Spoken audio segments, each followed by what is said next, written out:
Previously on Dealing with Dinosaurs on Noah's Ark, we made the biblical case for why dinosaurs actually went on board the Ark, and also showed the fossil record supports the biblical account of Noah's flood by demonstrating various kinds of creatures were buried together all at the same time, rather than over a supposed millions of years time frame. Join us now as we deal with a related question. If humans and dinosaurs coexisted at the time of Noah's flood, then why have no human and dinosaur fossils been found together? In part 3 of Dealing with Dinosaurs on Noah's Ark.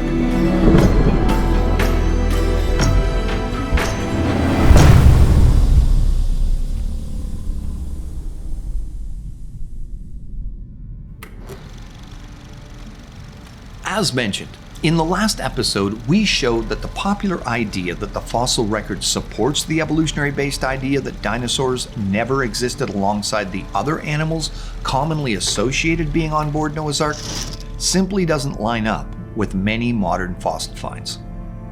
The fact is, fossils of ducks, beavers, badgers, platypus, pine trees, squirrels, and many other common creatures have been found in rock layers evolution-believing scientists consider to be dinosaur age, all of which was unheard of when I was growing up, because it means they all lived at the same time. However, as helpful as this is in favor of believing dinosaurs were in fact on board Noah's Ark, it also spurs on one of the most common questions against the Genesis account of Noah's Ark, which is, if humans and dinosaurs coexisted, why have no human and dinosaur fossils been found together? To answer that, let's pose a similar question that will help frame what the actual issues involved in the question really are. Why don't we find whales and coelacanth fossils buried together? Has any Bible skeptic ever asked that? Certainly no one that I've known. And it's likely the average person has no idea what a coelacanth is. However, I've certainly had many people ask me the why no human and dinosaur bones found together question over the years. So why is that? Well, as explained previously, biblical creationists believe that the Great Flood recorded in Genesis 6-9 is the cause of the majority of the sedimentary rock layers containing billions of fossilized remains found worldwide. And we also believe that dinosaurs, which were air-breathing land animals, were part of the biological payload sent aboard Noah's Ark.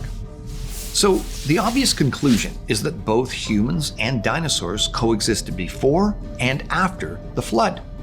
So what the human with dinosaur fossils question is getting at is this simply logical, yet somewhat naive, assumption that if two different creatures lived together at the same time and coexisted in similar environments, then we should surely find their fossils buried together. However, this isn't as much of an argument as it sounds once you dig into the details involved. In fact, it's actually quite a powerful argument against the story of evolution when you factor in evolution's required millions of years time frame and unpack it fully. For the sake of argument, let's use the two creatures I mentioned earlier, whales and coelacanths, already living in an aquatic environment where evolutionary stories primarily depict fossilization happening, versus dinosaurs and humans, which are both specifically land-dwelling creatures. Now, let's look at these first two candidates in relation to the evolutionary timeline.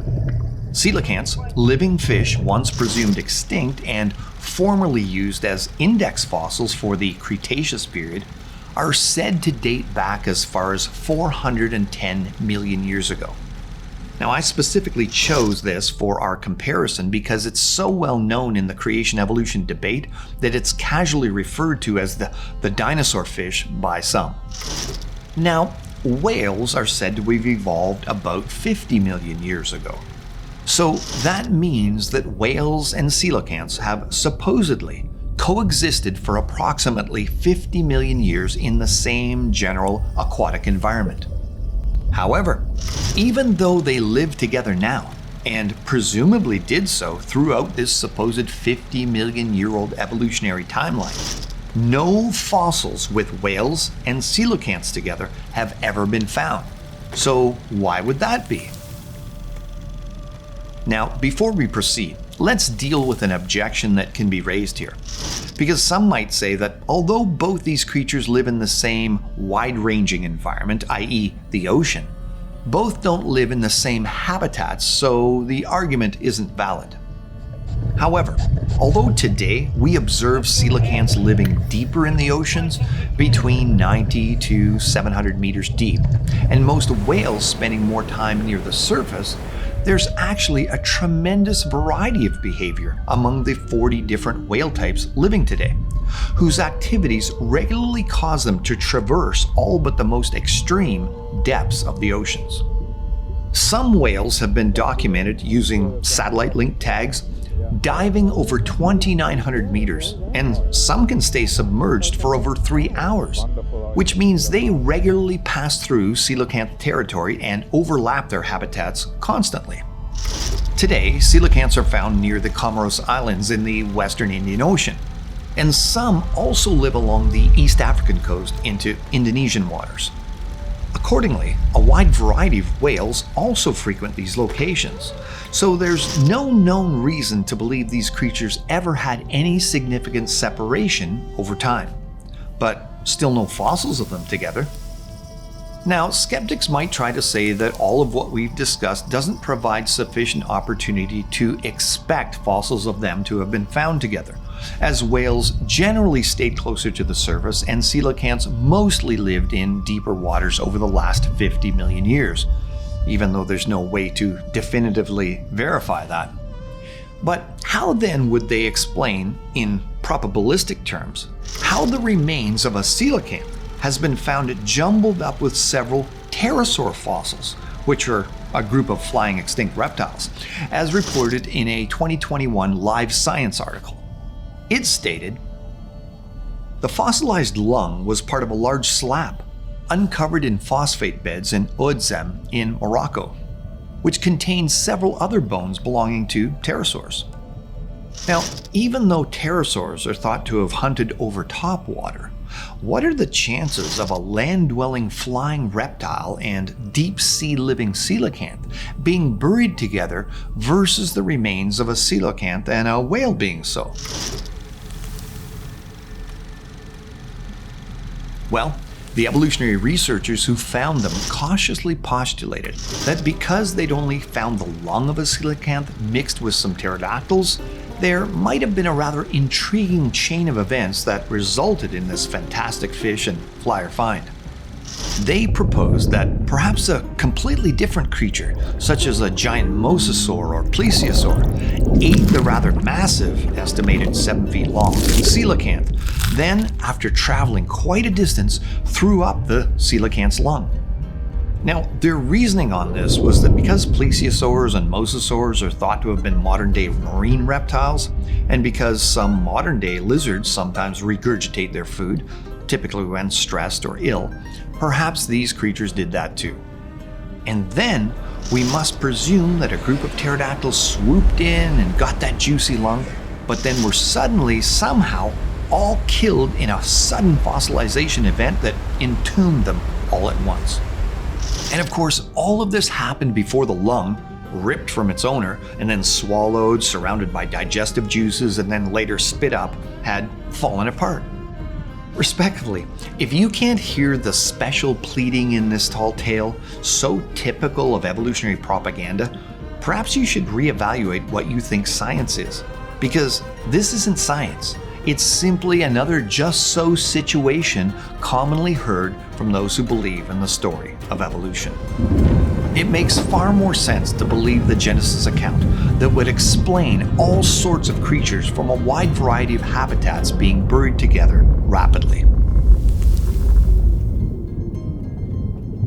Now, let's remember that our original comparison is that of the chances of 2 land-dwelling creatures being buried together versus 2 aquatic creatures being so. We know from the fossil record, regardless of which history and mechanisms of fossilization you accept, that marine creatures and plants make up the overwhelming majority of the fossil record. When looking at it, we find 95% of all fossils were shallow marine organisms. 95% of the remaining 5% were algae, plants, trees, and other invertebrates, including insects. The remaining 0.25% were vertebrates, mostly fish. So the observable facts show that from a historical perspective, statistically, there's been a far greater probability of marine animals being fossilized than land creatures by orders of magnitude.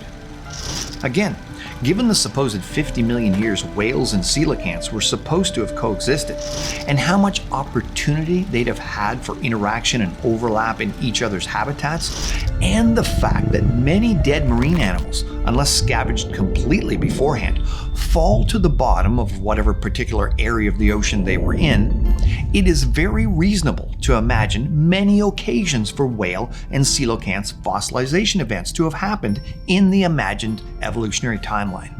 Far more reasonable than the flight of fancy just described with the pterosaurs. Theoretically, there would have been billions of each creature, whale and coelacanth, produced during that supposed vast amount of time. And yet, as mentioned, to date, we've never found any fossils of them together. However, none of this definitively proves that these creatures didn't coexist. It obviously just means there simply never happened to be a situation in which the two creatures were preserved together. Of course, the same statement can be logically applied to dinosaur and human remains as well, and in fact, to an exponentially higher level of probability when you think through the two different historical accounts being held forth. How so? Well, contrast the imagined 50 million year old evolutionary scenario with the historical biblical account. According to the Bible, the flood happened approximately 1650 years after creation. So that would determine the maximum population potential with natural population control mechanisms recognized for any creature being fossilized at the time of the flood. And certainly, there would have been many dinosaurs and people produced during that time. But nowhere near the incredible number of whales and coelacanths that would have been during these supposed 50 million years of evolutionary history. We're talking about 602,250 days of potential procreation versus 18,250,000,000 days. However, don't misrepresent the argument. It's not simply about the total cumulative numbers of potential creatures that could theoretically have existed throughout the two comparative histories, but rather the enormous difference in the amount of time for potential fossilization to occur that's truly staggering. You see, the pool of potential candidates for the fossilization of any creatures together in the biblical timeline is limited primarily to the number of each immediately alive at the time of the flood event. However, the pool of creatures available for fossilization together in the evolutionary history is virtually every coexisting animal ever produced for the entire period of their coexistence.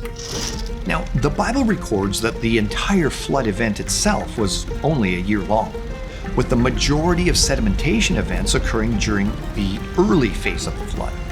But even granting a full year for fossilization to occur, when comparing the probability of a human and a dinosaur skeleton just happening to be deposited together during a mere 365 days versus the chances of a whale and a coelacanth being fossilized together over 50 million years, the difference is enormous.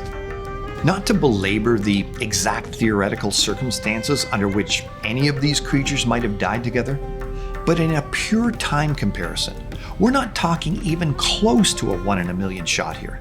We're talking about the difference between 365 days to produce a human with dinosaur fossils versus 18,250,000,000 days of potential permineralization of a coelacanth and a cetacean together. Literally 50 million to 1. And understand, this isn't the only case in which we could do the math and use it to make the point. A few more examples would be living trees such as the ginkgo and woolly pine, supposedly alive at least 240 and 150 million years ago, respectively, that would also have coexisted with dinosaurs for some 95 million years. and they would also have lived with humans for the past 2 million years. Yet, they've also never been found in rock layers with humans or dinosaurs. So once you apply the whole, well, if they aren't found together in the same rocks, they must not have lived at the same time argument to the entire fossil record, no informed evolutionist would hold to it. It's strategic that the particular why no human and dinosaur fossils question is asked rather than almost any other creature comparison. In conclusion, just because certain organisms aren't buried together, it's not a hands-down argument they didn't live together. However, if Bible skeptics insist biblical history is suspect because we specifically haven't found dinosaur and human fossils together yet, how much less viable is the evolutionary story in comparison? By having to add millions of years to the equation, they've compounded by 1,000-fold their difficulty in explaining the very same issue should any two specific creatures or organisms that supposedly coexisted not be found together in the fossil record. And this leads us to another topic we'll be covering, which comes from the logical conclusion that dinosaurs were on the Ark, alongside Noah's family and all of the other animal kinds. Join us next time, where we'll answer the very popular question, how could Noah and his family possibly look after dinosaurs on board? In part 4 of Dealing with Dinosaurs on Noah's Ark.